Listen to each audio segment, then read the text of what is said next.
Sheriffs, aldermen, ladies and gentlemen, good afternoon and welcome to today's speech by the Chief of the General Staff, General Sir Mark Colton Smith. I am Alderman William Russel, the 692nd Lord Mayor of the City of London, and I am delighted to welcome you, both in person and virtually, to Mansion House. I should say that the General and I are old friends, so this is a particularly special event for me. We both ended up in jobs that require us to wear uniforms and perform ceremonial functions, though our medals and badges are very different. I'm not sure which of us performs more of their duties dressed in bright red. But I am very much looking forward to your lecture on making military sense of a disrupted world. The City of London's relationship with the army goes back centuries, to the London-trained bands who saw action in Tudor times and the English Civil War. Some of the oldest army regiments have their roots in the city, such as the Royal Fusiliers and the Honourable Artillery Company. And the Rifles' city heritage is reflected in their providing the Lord Mayor's Guard of Honour at every Lord Mayor's banquet. The status of a privileged regiment is a distinction which has been conferred on certain military units by the City of London Corporation to mark a particular affinity and association with the square mile.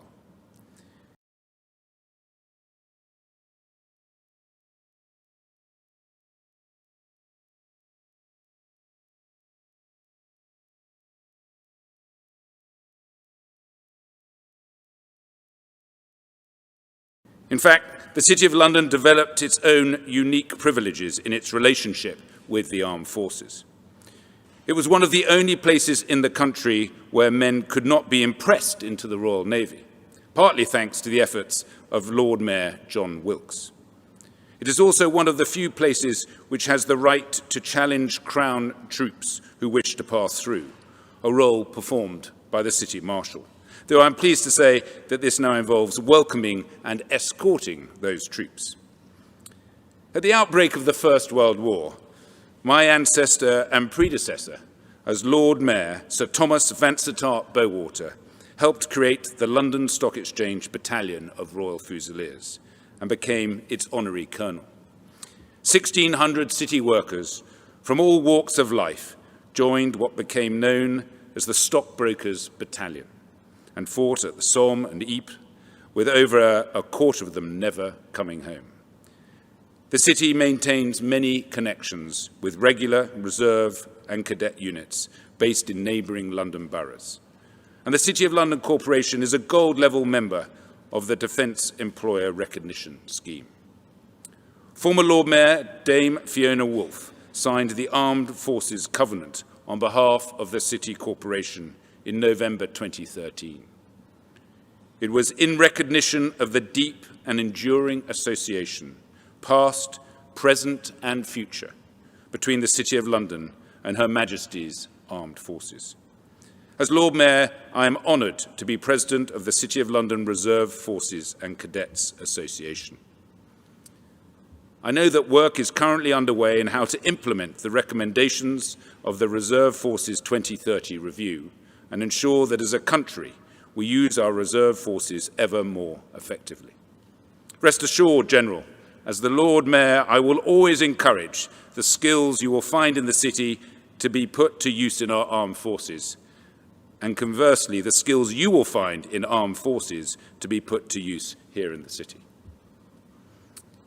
We recognise the importance of defence, not just for our physical security, but also for defending the things which the City of London as a global financial business centre depends on, namely international trade, international law and international stability. The freedom of the skies is important for the movement of people, something we are all even more aware of following the recent events in the air above Belarus. The freedom of the seas is important for the movement of goods, which of course we depend on as an island nation. But now, of course, we also have to consider the free and secure flow of data and communications across the globe. This is where the Army's new capabilities in cybersecurity are so important. alongside, of course, the city's own capabilities. The city itself has a responsibility to contribute to national security in its widest sense, which is why we, and the City of London Police in particular, have invested as much in cyber. The City of London Police are now the national lead force for cybercrime, thereby strengthening the city's focus in this field. This cyber capacity will also help to deal with non-state actors and serious organised crime as part of an overall cyber defence. This is important for the whole of financial and professional services, but particularly for the insurance sector, and it is a vital component of the resilience of the city.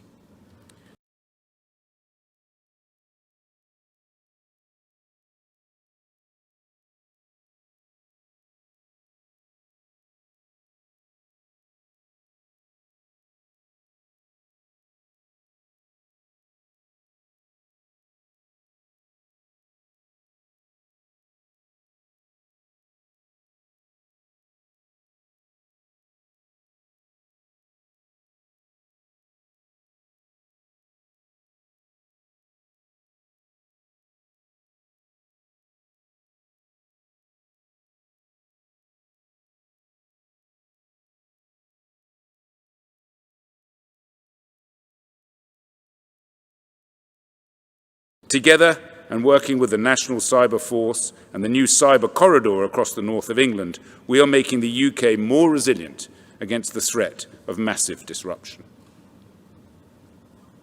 Over the last year and a half, and even right now, we must all appreciate the Army's contribution to UK resilience in supporting the response to COVID, in what the MOD has confirmed is the biggest ever homeland military operation in peacetime. The title of the lecture the General will soon give refers to the disruptive world we live in, which is indeed full of threats and disruptions, to what is often called the rules-based international system. This is not the most catchy phrase, so I prefer to say the liberal international order, or if we need to be more specific, the international rule of law. As the Prime Minister recognises in his foreword to the integrated review, maintaining an open and resilient international order is in turn the best guarantor of security for our own citizens. Our armed forces are vital to us maintaining that order and making sense of the disruptive world in which we live. As you may be aware, as Lord Maire, I spend much of my time conducting international visits, whether they be in person or virtual, to support the UK's trade and investment relationships. Of course, the British Army still has a presence in many countries around the world, protecting our interests, defending our values, working with partners and supporting our friends. People often call it boots on the ground, but you are so much more than that. You are often the face of the UK in many countries, training local forces, supporting our allies, and contributing to international security, all in a way which really does show the best of British.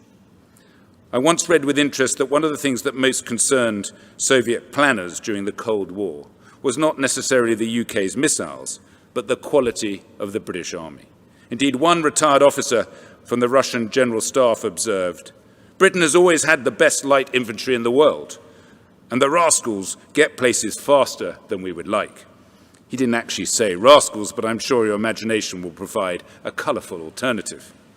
This suggests that I was on the right track when I was younger and was considering a short service commission in the Royal Green Jackets. We understandably draw distinctions between hard and soft power. But the two go hand in hand, and one cannot succeed without the other. It is the UK's combination of the two that is so valuable and which will be important as we face new international threats and global disruptions. The City of London is one of the UK's great strengths, for which we are recognised around the world, and so are our armed forces. I hope we can continue to support each other and to share our skills, expertise and capabilities to secure, in the words of the integrated review, a global Britain in a competitive age. Now I am very pleased to introduce the Chief of the General Staff, General Sir Mark Colton Smith.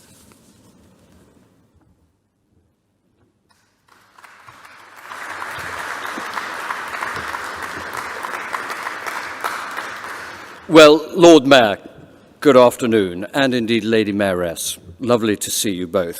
Sheriffs, aldermen, ladies and gentlemen, I'm delighted on behalf of William, and frankly not a little relieved, finally to be able to honour the Lord Mayor's invitation to deliver his defence and security speech, an opportunity that he first proposed really nearly 2 years ago during that halcyon and seemingly historic period, BC.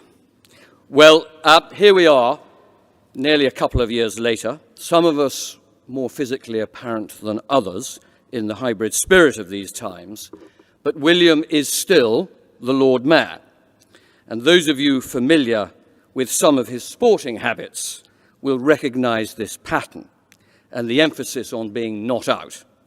And of course, in securing his follow-on innings, William enters the record books alongside, amongst others, Dick Whittington, as one, I believe, of only 4 Lord Mayors to have served a double term or more.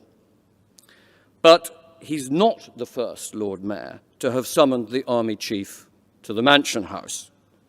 That distinction, I think, belongs to one Brackley Kennet.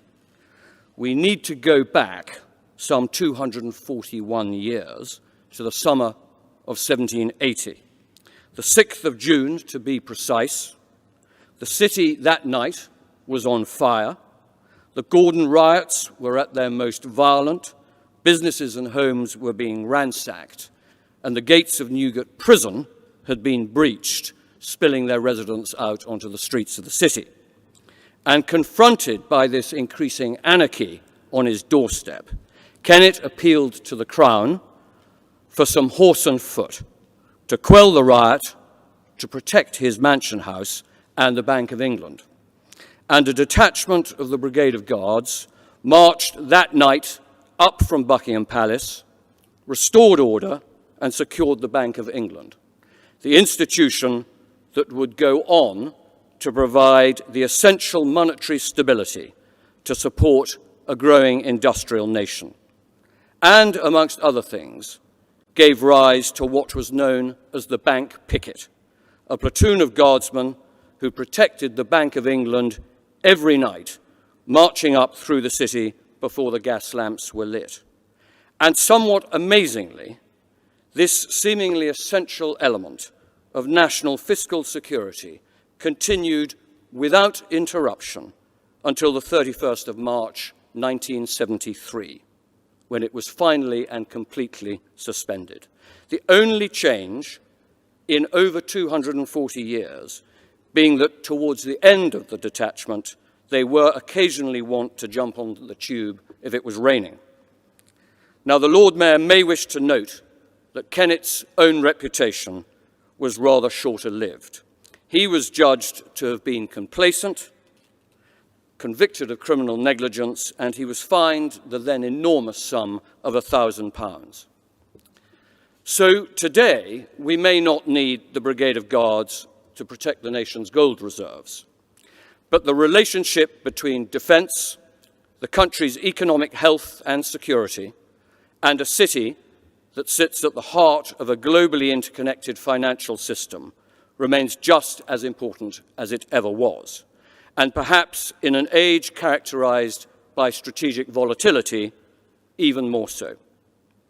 Because the experience of the COVID pandemic has exacerbated some underlying global morbidity, and it's exposed some wider destabilizing asymmetries. Not least, I think, we've all been reminded that low probability but high impact events can and do occur. And we've come to appreciate what a strategic shock feels like. Because whilst a pandemic was always high on the government's risk register, it was a flu pandemic that we were prepared for, not a SARS-2 coronavirus. So as Mark Twain presciently said, prediction is easy so long as you steer clear of the future. And in the absence of accurate weather forecasting, pricing in the resilience to be able to absorb a shock adapt, and still emerge more competitive than the opposition may be the entry cost for the survival of many of our businesses. And unsurprisingly, the events of the last 18 months have prompted a reappraisal of many of our priorities, since shocks tend to focus the mind. And in my world, it's reminded us of the importance of thinking much more strategically and expansively about the nature of defence and its relationship in a fast-changing world with the country's security. Because amongst other significant changes, we're witnessing the rollback and truncation of some of the more collaborative elements of globalization, vaccine diplomacy, for instance. Just at that moment, when in the face of a global pandemic, we all need an international consensus more than ever. The reimposition of border controls, sovereign territorial integrity, a thing again, the notion of self-sufficiency. It's called strategic autonomy in Paris today, and until recently, America first. And the further east you go, made in China 25. And just as our daily lives, tactical time has slowed down, strategic time seems to have accelerated. We've all been through a digital boot camp, and whilst our personal geography may have shrunk, our virtual networks have expanded exponentially. Things that only 18 months ago seemed inconceivable are now accepted as the new abnormal. Maybe Lenin was right. There really are weeks when decades happen. And perhaps we're deeper into the third decade of the 21st century than we yet realize, with the Pacific century arriving much faster than we appreciate. So that's why I emphasize this point about a prevailing condition of strategic volatility. Yes, it's exacerbated by COVID, but actually it's the product of several longer-term trends that have been accelerating at exponential pace, supercharged by the democratizing effect of a permanent and escalating technological revolution, which, in inevitable historical coincidence, aligns with the re-emergence of great power competition between states and balance of power considerations, once more the currency of strategic exchange. And it's defined by the application of state power in pursuit of competing grand strategic visions. One planet, two systems. Power, its authority, influence, and projection being both a means and an end in a competitive international system. And it's an uncomfortable reminder that the rules-based system that has regulated international discourse for all of my life isn't self-sustaining, and indeed nor is it self-organizing. It's actually underpinned by power. It's underpinned by raw, hard power, predominantly, albeit not exclusively, American hard power. And it's not too early to see the rough outline of a new geopolitical age emerging, conceivably the rebalancing of one transatlantic era with a growing emphasis on the Asia-Pacific in response to an increasingly bifurcated world hinged around China. America's strategic vision shifting to a new conception of its interests in Europe and the Middle East in proportionate response to the systemic competition unfolding across the Pacific. And these tectonic generational shifts are compounded by a proliferation of threats to our security that are much more hybrid and much more difficult to protect against. It's not only missiles and tanks, much as Russia today reminds us how dangerous they can be. It's also the consequences of this era of truth decay, subversion, disinformation, techno-authoritarianism. The internet, not just a means of communication, but a tool for coercion and cyber contagion. Big tech, very quickly, can become Big Brother ransomware, and dark side. We're also living through a second wave of imperialism, but in a 21st century context, with data now at the center of global trade, this is a second wave of data imperialism, where most of the big players aren't governments or even countries. They're private companies in an era when shaping the rules around digital power is a key component in geopolitical competition. A digital Silk Road to complement its economic Belt and Road, China has a strategic vision for the digital age. China Standard. It even has a date, 2035. And it's hard to overstate the importance of this technological arms race, because it's difficult to imagine that some digital World Health Organization is going to ride to our rescue, setting rules around cyber hygiene and arms control.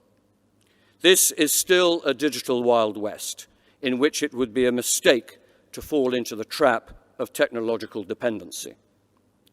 So the picture is one of growing systemic competition.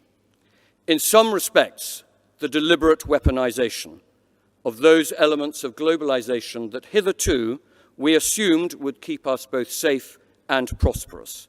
The free movement of people, of goods, data, and ideas.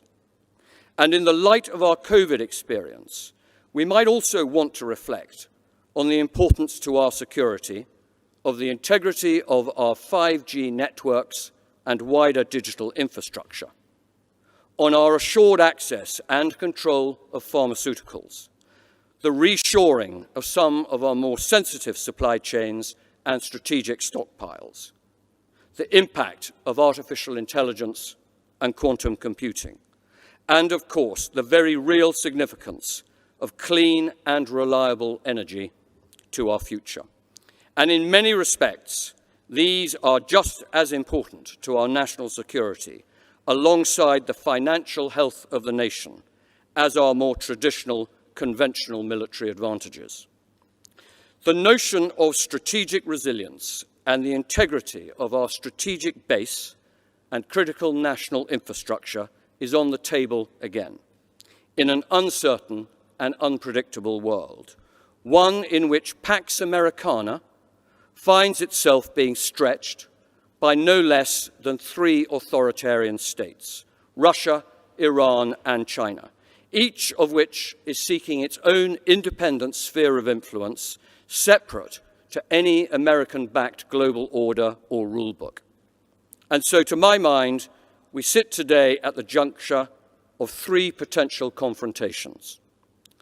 The first and closest to home is the incremental erosion of the European security settlement that has broadly pertained since the fall of the Berlin Wall in 1989. It's being challenged most directly by Russia, and Russia today is not a status quo power. Stung by then-President Obama's dismissal as not much more than a regional power, Russia craves an equivalence at the top table, alongside the United States, but its roguish behavior and its reputation as the most prolific stoker of instability on Europe's borders, meddling in Western liberal democracies, only undermines its legitimacy. Russia seems bent on a systematic campaign of division across Europe and its alliances, whilst it develops a potent mix of hybrid capabilities to threaten our democracies. It's in revisionist mode, and whilst we may read Russia less well today than the Kremlinologists of the past, their lack of respect for weakness, especially military weakness, hasn't changed one bit. Strategic cooperation with Russia has been in decline for too long. Trust is in very short supply, and relations feel at best brittle. But establishing a European consensus as to how to manage Russia is proving elusive, an opportunity that Moscow is quick to exploit. And whilst Russia may appear to some as a power in decline, Russia still matters a lot. especially in Europe. It comes with a lethal inventory, a growing and unpredictable risk appetite, and undiminished ambition. And that's a cause for concern. More than anything now, we need a more principled and structured relationship with a more responsible and constructive Russia. The lack of it leads to a relationship that is immediately confrontational, which is in no one's interest. The second hotspot is the Middle East, which continues to spawn a range of coterminous crises exacerbated by the grinding tectonic plates of generational change across the region. The Syrian civil war, the Yemeni humanitarian disaster, residual al-Qaeda and Daesh presence, and the existential legacy of our own Western interventions over the last 30 years, which together have redefined the strategic geometry of the region.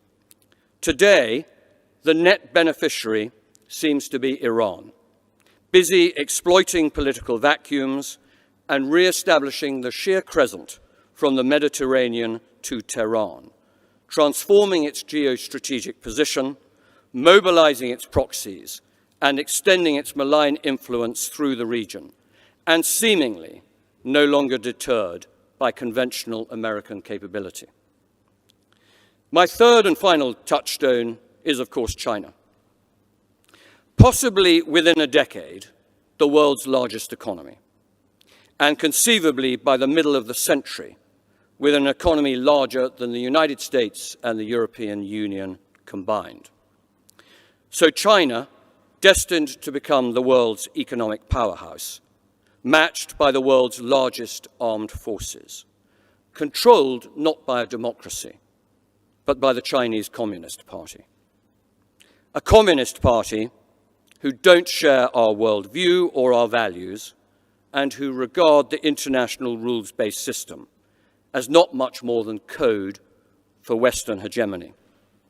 And the very real prospect, despite its lack of democratic legitimacy, that the Chinese Communist Party will usher in an era of economic growth such that each successive Chinese generation gets progressively richer.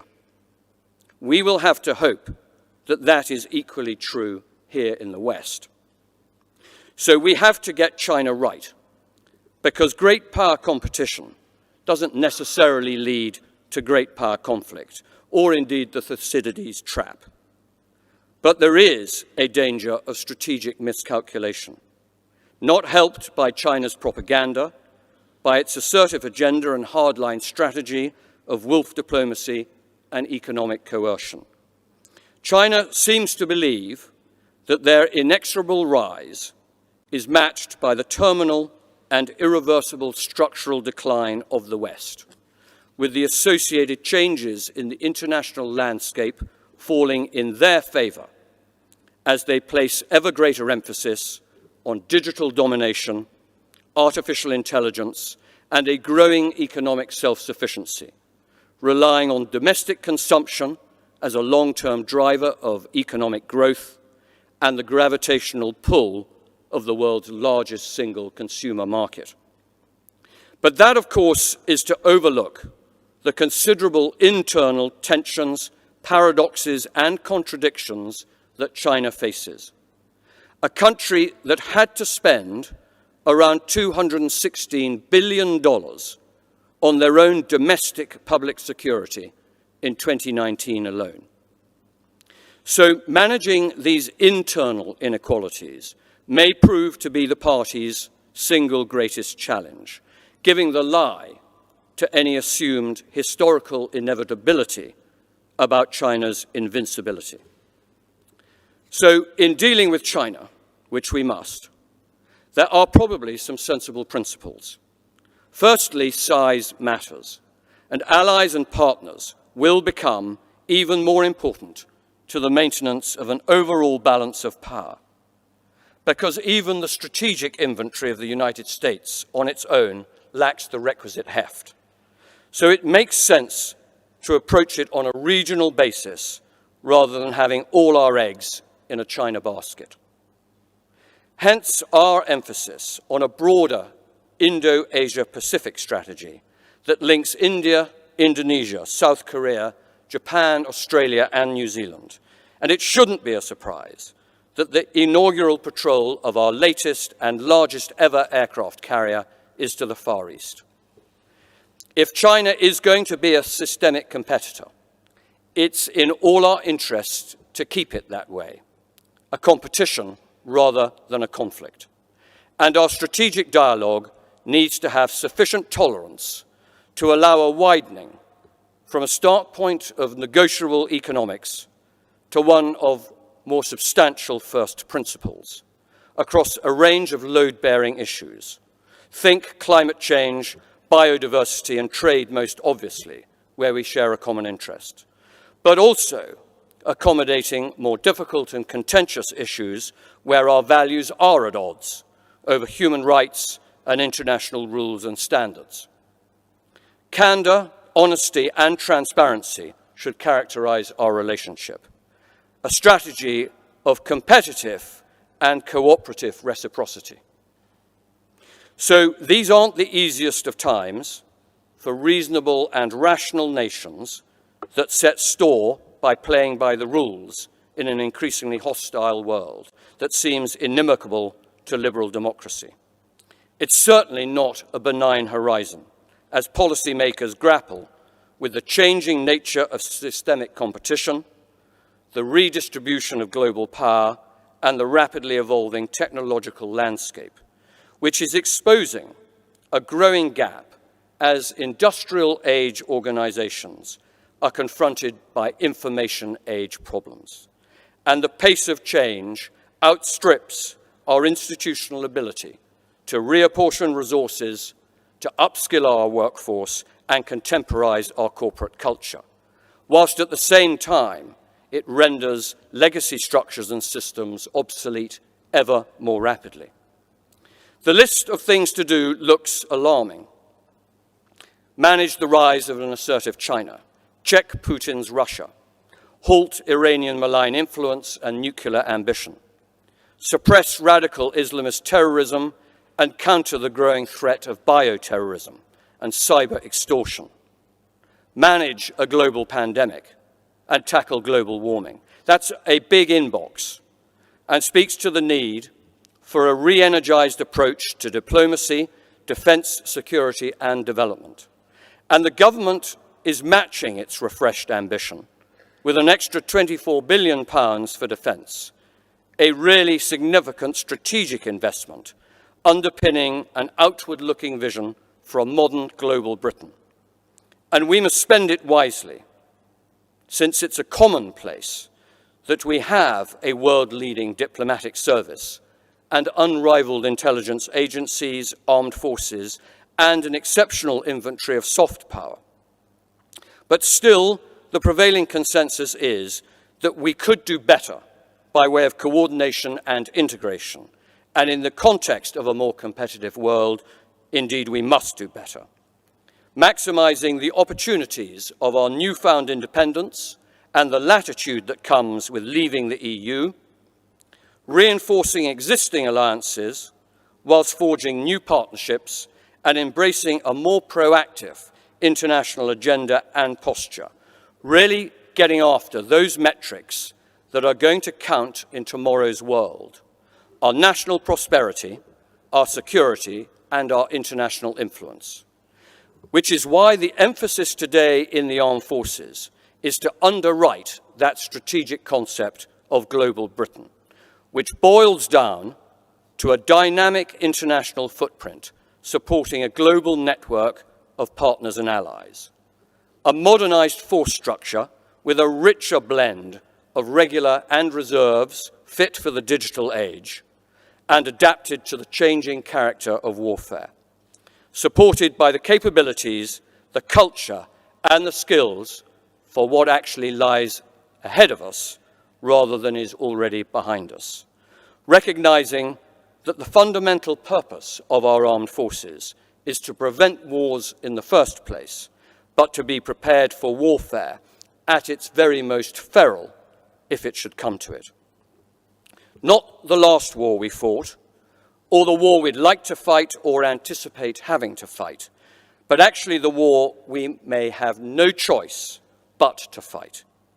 Put simply, warfare is a reciprocal relationship, and it happens when the people who start them think they're going to win, and sometimes they choose you. And we rather naturally assume that we're the 20th century post-war generation. But what would it be like if we were wrong, and that in fact we were actually the 21st century pre-war generation? And how would that feel? Well, my job, ladies and gentlemen, is to make sure that we never get to find out. Thank you very much.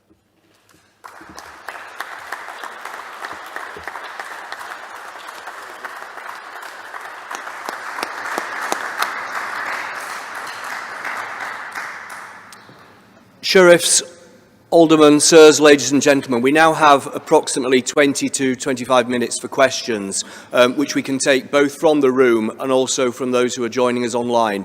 So for those in the room, could I ask you, if you have a question, pop your hand up, please, and then step forward. There are two microphones on the left-hand, right-hand side.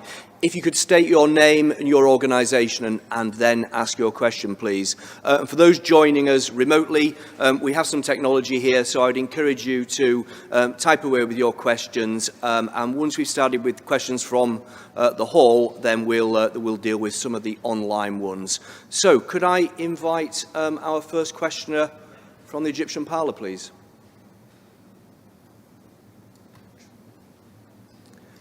Okay, I think we have one here. If you'd like just to step forward to the microphone, please. Durham alumni, I notice. Thank you. You thought it might come, Lord Maire. Lord Maire, thank you for hosting this. CGS, fascinating. Thank you very much. My question is perhaps to add to your inbox. The one thing you didn't cover in terms of the problems ahead is population. A declining Chinese population, supporting ever more economic and global influence activity, a sub-Saharan African population that is going to explode, and the inevitable population migration challenges. A short question, how do you think that alters your inbox?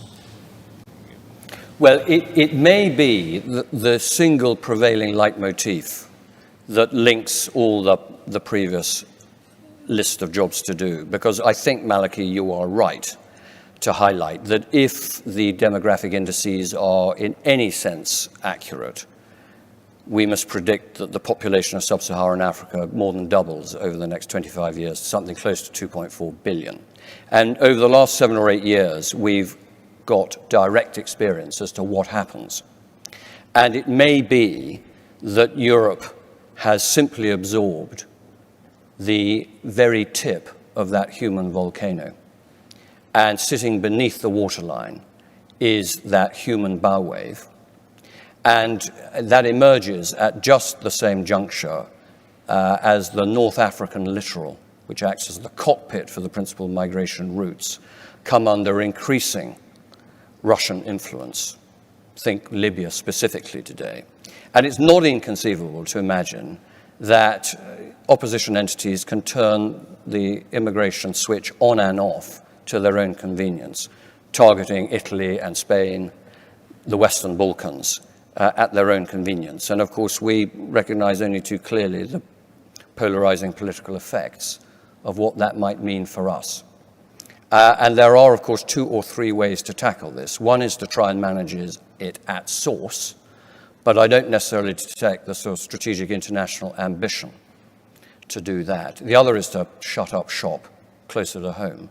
And of course, that comes with very specific, political risk. Okay, I think we had a hand at the far side of the room as well. Thank you. General, my name's Simon McMenemy. I'm a lawyer in the city with oversight of offices in Paris and Berlin. I'm also a serving reservist, former commanding officer of the Royal Yeomanry. General, my question pertains really to Russia and with before COVID, frequent trips to France and Germany. Those of us who've been in the military, been on operations with our American friends, we have a very close bond with them. Despite alliances, for example, the current one we have with France, isn't it now time for Germany, as the dominant economy in Europe, to sort of step up to the plate and face up to Russia? Because it seems to be, with gas pipelines and all the rest of it, as if the opposite is happening. Well, I might widen your observation. I mean, whether we need narrow that down specifically to Germany. I mean, I highlighted how difficult it is to establish a pan-European consensus as to the relative challenge and threat that Russia poses. And of course, much of it is dependent on one's historical precedents and experience and the geography. And so the Eastern European countries will take a much more hardline view than some Western European nations. I think, though, the common denominator is that the principal European security players in the NATO alliance need to recognize that we need to take up a greater share of the cost of our own security.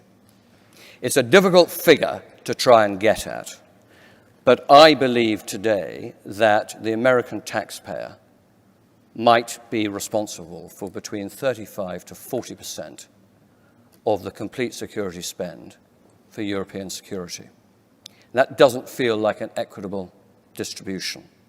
And if you then consider that this is a United States who are going to find themselves increasingly drawn to the Pacific, America today, not just a transatlantic nation, it's always been a Pacific nation.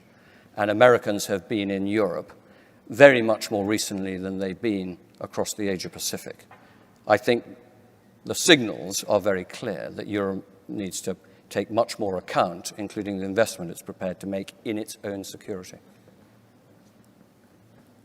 So, General, I think we have a couple of questions now which have come online. The first one is anonymous, I'm afraid, but the question is, across the 5 operational domains, what do you think the most important military capabilities are?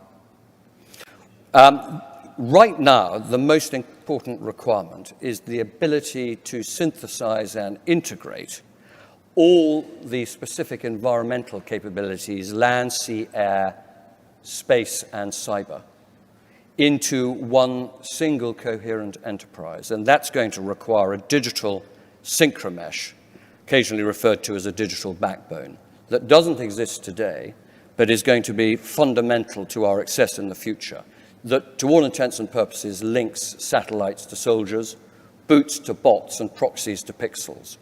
And technologically, it's feasible, but it's a very significant digital transformation that we're going to be on for the balance of this decade.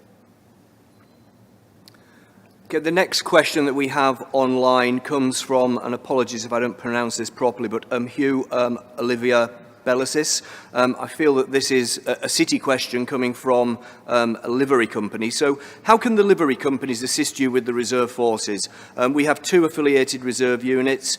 It seems that the soldiers are not always able to persuade their employers to release them for reserve soldiering. How do we persuade these companies to be more enthusiastic about the Army Reserve? Well, thank you for that question, because I do believe that the livery companies have a vital and increasingly important function in acting as advocates for defence. I mean, we do live with a generation whereby it seems on occasion a growing gap between the reality of the armed forces, their purpose and their existence, and the wider public. And if there is any legacy from our interventions in Iraq and Afghanistan, it tends to be questioning as to the relative wisdom and advantage of them in the first place. But the livery companies act, I think, as a vital partnership, not just in persuading employers of the benefit that servicemen and women can bring to their own businesses, but also the additional net advantages of employing people who have an instinct for public service, the golden thread for the armed forces being reliant on our people and their inclination to volunteer and to serve. And I'd also like to take the opportunity to thank the livery companies for the support that they give the armed forces across the entire waterfront today. And a follow-on question on a similar vein, looking towards RF30, how critical is RF30 to your vision for the future of the British Army? It's the contribution that the reserve has always been important, but never entirely followed through, I think, with genuine commitment by the system. And today, with the reduction in size of the regular component, we are going to mortgage very considerable elements of our outputs to a much more guaranteed and assured contribution by the reserves. And so we are going to be appealing to young men and women who are going to have to guarantee up to and including an unlimited liability in the event of a major existential war to support the regular component. And I also think in the light of the COVID experience, we recognize that those who are closest to their communities are those who live in them, and those are our reservists. And I see no real reason why almost the first line of national defense at home can't be led by the reserve community. I detect an appetite for that. We just need to be able to provide the right incentive structures. It may rely on primary legislation to underwrite it with respect to employers, but that's precisely, I think, the antidote that RF30 lays out for us. We now have another question which has come from a livery company. So this is from Tim Smith. Tim is the clerk of the Salters. And General, a rather UK parochial question, but what are the defence plans as a result of an independent Scotland? Well, we don't run up contingency plans for that wider degree of political contingency. I personally don't necessarily think that we're at that juncture whereby we need to be actively planning for the separation of the Union. Given the world condition that I've outlined this afternoon, I think all elements of the United Kingdom might consider that the partnership and the alliance that we enjoy has served us well for some 300 odd years and may yet well serve us importantly into the future. My Lord Maire.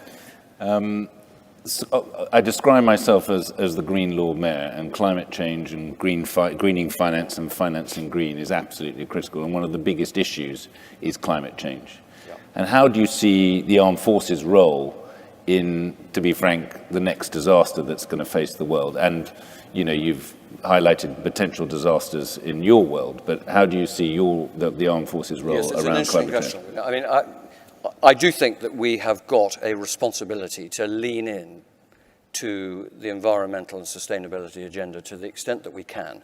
What I'm not saying or promising is that warfare of the future is going to be net zero. It is anything but. But I am the custodian of just over 1% of the UK landmass. I'm the second largest landowner in the country. I employ just over 100,000 people in 3 or 4 super garrisons across the country. So it's not beyond the realms of our national responsibility to make sure that over the coming decades that we can't arrange ourselves so that we are administratively and sustainably as environmentally efficient as we can. And in that regard, we're opening our first 4 solar farms in July and August, and we've got plans on the books for at least another 70. So we have one more online question, but if I could just invite the floor again. Any further questions from the hall? I think we have one towards the left-hand side there.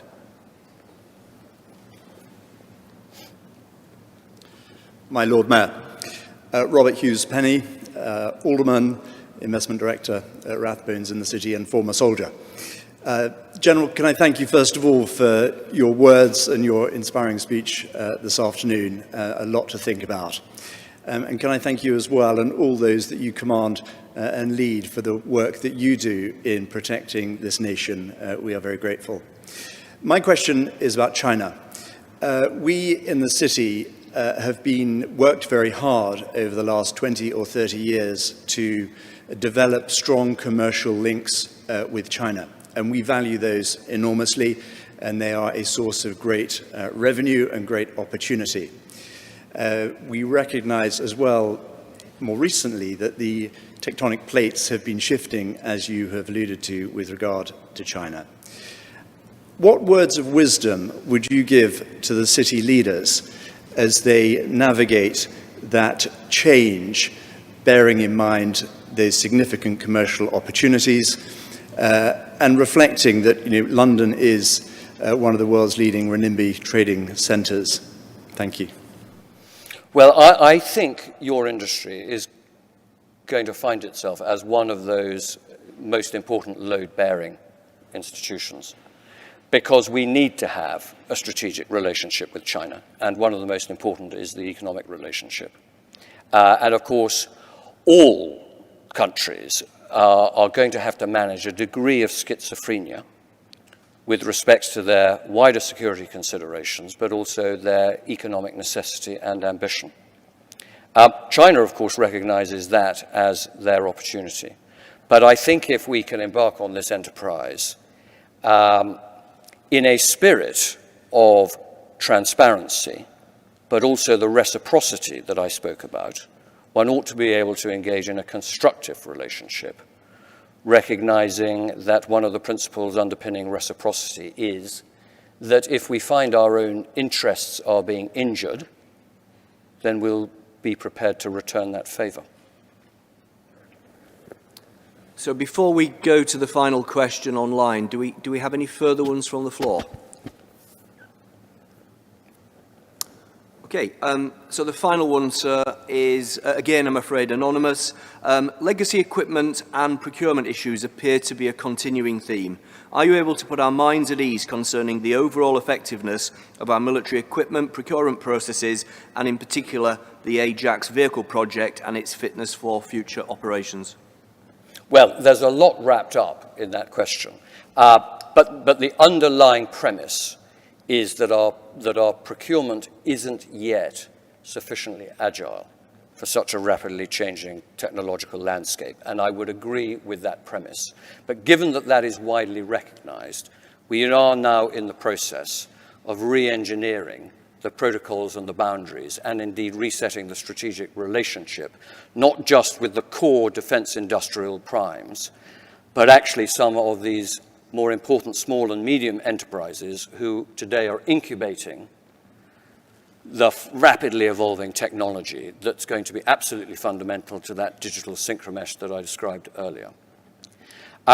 With respect to the specifics around land ground maneuver programs, I'm much more confident in the conclusion of the integrated review that we do now have a defined financial envelope over the full 10-year period, which is not something that any previous review has guaranteed for the Army. So today we are able to go to the market with confidence in order to fix what is already an old and increasingly obsolete land vehicle fleet. The Ajax itself is suffering some early teething problems. It's the most sophisticated capability that the Army has fielded ever. It's got over 3 million lines of code in it. It's effectively a computer on tracks. So I don't think it's surprising that in fielding it, we're finding some early problems. Thank you, General. Actually, there is, I think, one final question, which actually I think probably quite rightly is on people. This comes from a Vicky Sheriff, who is a reservist. General, from your perspective, how informed and supportive are the British public to the challenges of defence, and what needs to be done to increase their support and understanding? I think there's a prevailing national misunderstanding around the purpose of defence. There might be a prevailing impression that somehow in the wake of Afghanistan and Iraq, that service is bad for you and that somehow service damages you. So there is a strategic gap between the reality of what we offer our young people and what I think the public imagine it delivers. And that's a strategic narrative that we can't be complacent about, and actually we need to double down on. The reality is, I don't think we tell our story compellingly enough or more frequently enough. General, thank you. I think that now concludes all the questions. So if we could move to concluding remarks, please. That's you. General, thank you very much for an incredibly insightful lecture and answering those questions so well with huge amounts of knowledge. And I know that I speak for everybody in the room and for those who watched how interesting it's been. And it's good to hear that you're leading us from the front, and there's lots of things in your inbox. And I suspect there'll be a few more things that will come into your inbox over the next months and weeks as well. But thank you very much, and we really appreciate your time here. Thank you.